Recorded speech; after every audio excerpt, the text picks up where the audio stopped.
Welcome to Risk Engineers Talk Governance.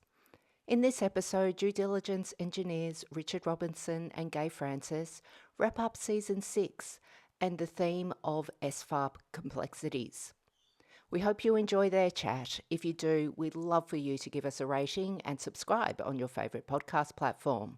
If you'd like more information on R2A's work or have any feedback or topic ideas, head to the website r2a.com.au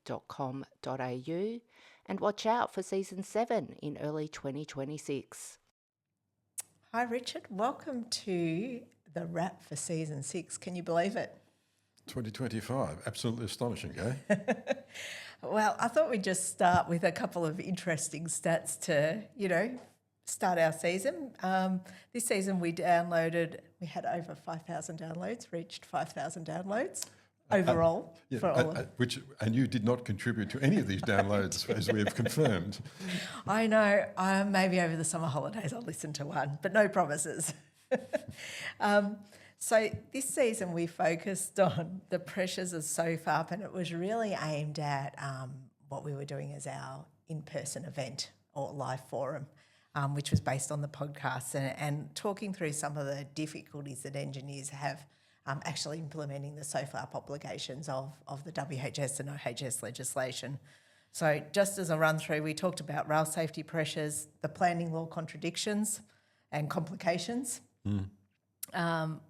Could versus should, which was one of the requests that we've had from one of our listeners. So keep those coming in if you've got any. That's always interesting. The best practice review from Safe Work Australia. Thank you, Safe Work Australia. Safety culture again, formal safety assessments, breaking down SFAIRP, and I think we'll touch on that again today. And then we did two specials, one about the actual forum and the fact that we had Joseph Calerio, who is a legal practitioner from Victoria here, or Australian practitioner. He used to work for the Defence Aviation Safety Authority, and he wrote the SFAIRP document for DASA. Yeah.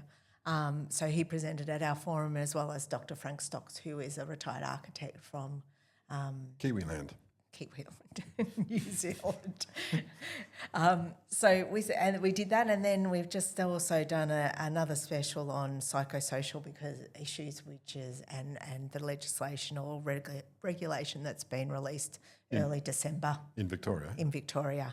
And we seem to be getting a lot more questions around that sort of area of risk during our training sessions that we do.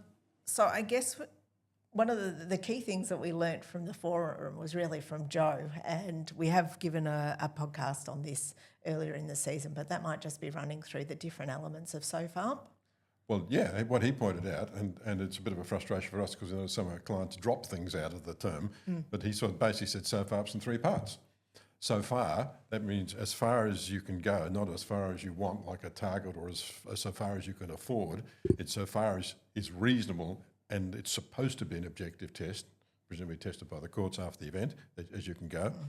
The second part, it was as is at the time you made the decision.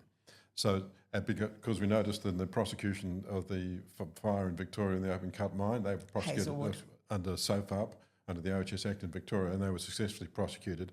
And the charge was as far as was reasonably practicable at the time we made the decision. So far as we can tell, everybody's being precise about that. But that means dropping the I out of SFAIRP is probably not a good idea.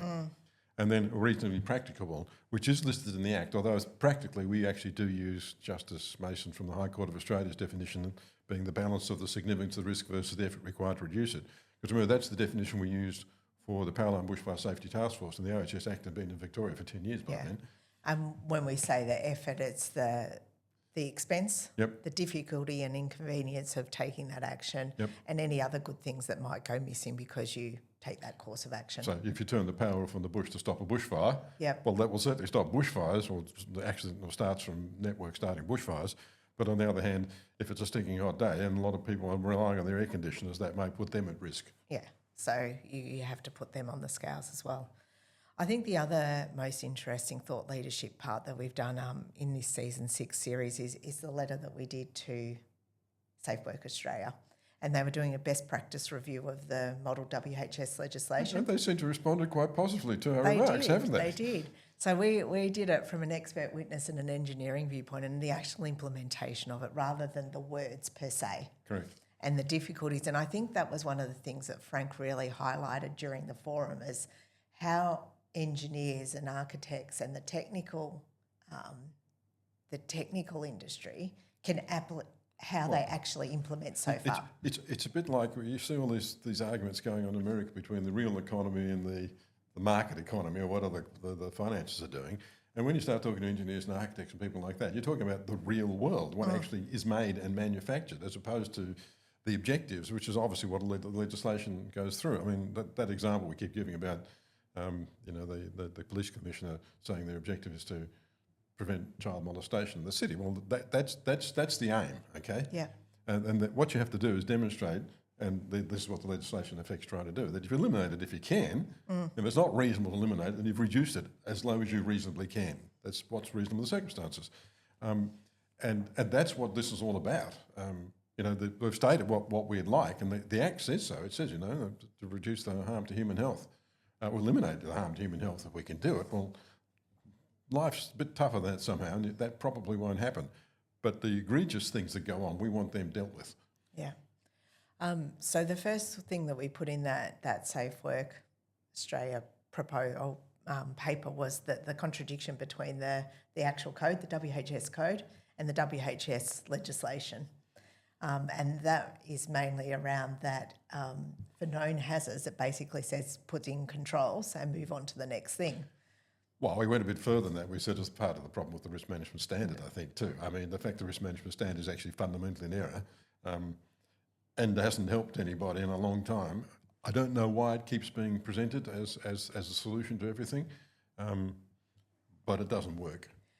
But in that sense, what it's saying is for known risks, you can't just put in what's current good practice and move on if it's an issue that can kill and maim. Yeah, if more can be done, you're expected and it's reasonable to do so, you're meant to do so even if the standard doesn't cover it. Correct. So that was the first contradiction. The second bit was the hierarchy controls, which is one of our favourite topics of conversation, and the confusion that's there. The legislation has two levels. You must eliminate SFAIRP if you can. If you can't eliminate, you must reduce SFAIRP. When you go to the courts, and you've heard Richard and I talk before, the reduce is divided into two. And that is you must prevent if you can, and if you can't prevent, you can mitigate. So it goes to 3, whereas the regulators and the hierarchy controls in a number of states ranges between 4 and 6 typically. Yep. And engineering solution is often sort of in the middle, quite far down in the hierarchy controls in regulator terms. But if you look at it from the 3 aspects from the court viewpoint, and we take a rail safety example, grade separation is an elimination option to prevent or to stop train road accidents. Yep.